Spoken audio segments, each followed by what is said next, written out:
South Asian Free Trade Area, SAFTA, Introduction of SAFTA. After the establishment of SAARC in 1985 and SAFTA in 1995, the member countries recognized the need to progress beyond a preferential trading arrangement and move towards a higher level of trade and economic cooperation in the region. As a result, the SAARC Council of Ministers signed a framework agreement on South Asian Free Trade Area, SAFTA, on January 6, 2004 at the 12th SAARC Summit in Islamabad, Pakistan. Member countries of SAFTA are Bangladesh, Maldives, Bhutan, Pakistan, Afghanistan, Nepal, India, and Sri Lanka. It involves agreement on tariff concession like national duties concession and non-tariff concession. It created a free trade area between all the then member countries. The purpose of SAFTA is to encourage and elevate common contract among the countries such as medium and long-term contracts. It involves agreement on tariff concession like national duties concession and non-tariff concession. Objectives?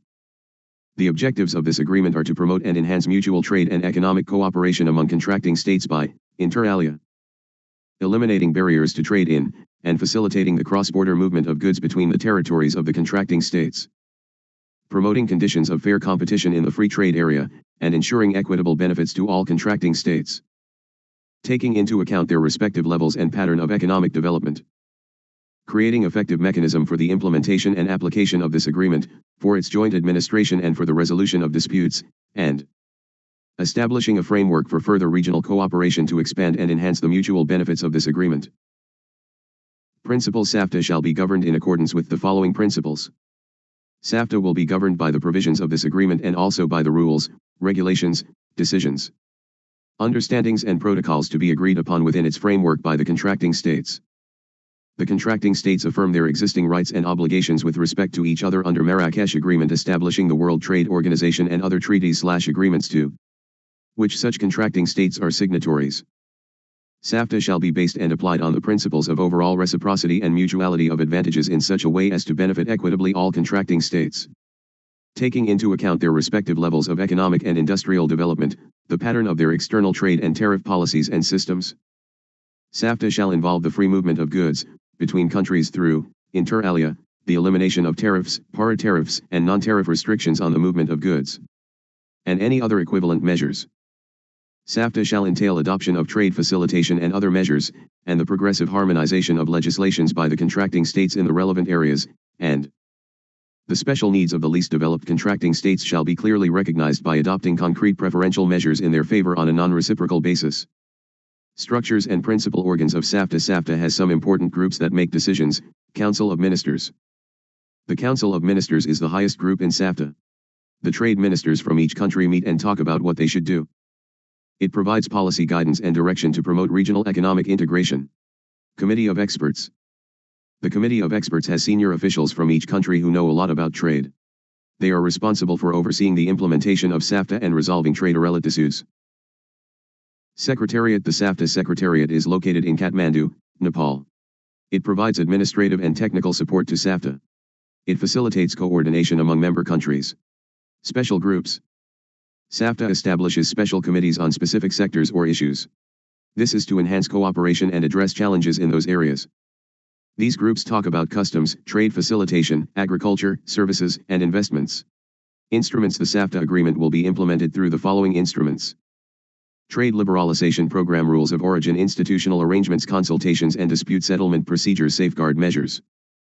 Any other instrument that may be agreed upon. Areas of cooperation of SAFTA. SAFTA promotes cooperation among member countries in various areas. Some of the key areas of cooperation include trade in goods. SAFTA aims to promote trade in goods among member countries. It encourages the expansion of intra-regional trade in the following sectors: O textiles, O agriculture, O pharmaceuticals, and O automobiles. Trade in services. SAFTA encourages the liberalization of trade in services. This includes sectors such as tourism, banking, healthcare, and IT. Service providers from member countries can operate in each other's markets. This boosts cross-border service trade. Investment. SAFTA encourages people to invest their money in different countries. It aims to attract foreign direct investment, FDI. It also wants to protect investors and make it easier for them to invest. Customs cooperation. SAFTA wants to make it easy for things to move between countries. It wants to make sure that things can move quickly and without any problems.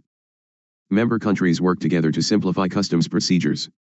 They work on enhancing border infrastructure to facilitate trade and reduce delays. Trade facilitation. SAFTA strives to improve trade facilitation measures.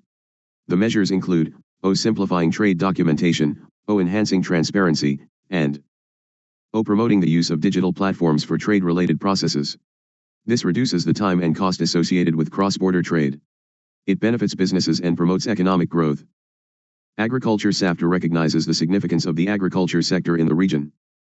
Member countries collaborate to promote agricultural trade, share best practices, and enhance productivity. It wants countries to share ideas and work together to make farming better. Economic cooperation. SAFTA wants countries to work together and share ideas to make the economy stronger. It wants countries to trade more, make things together, and use new technology. This helps create jobs and make the countries richer. Components. SAFTA may, inter alia, consist of arrangements relating to tariffs, paratariffs, non-tariff measures, direct trade measures. Benefits and challenges of SAFTA. Benefits of SAFTA. The following are some of the benefits of SAFTA. SAFTA provides member countries with enhanced market access to a larger regional market. This leads to increased trade opportunities and economic growth. SAFTA promotes trade diversification. It encourages member countries to explore new markets within the region. This reduces dependence on traditional trading partners and expands business opportunities. SAFTA facilitates the development of regional value chains. This leads to increased efficiency and competitiveness. SAFTA encourages investment flows among member countries. It promotes technology transfer, knowledge sharing, and capacity building. This contributes to the growth of industries and economic development. SAFTA aims to integrate economies within the region. This leads to increased regional cooperation and improved relations. SAFTA reduces trade barriers among member countries.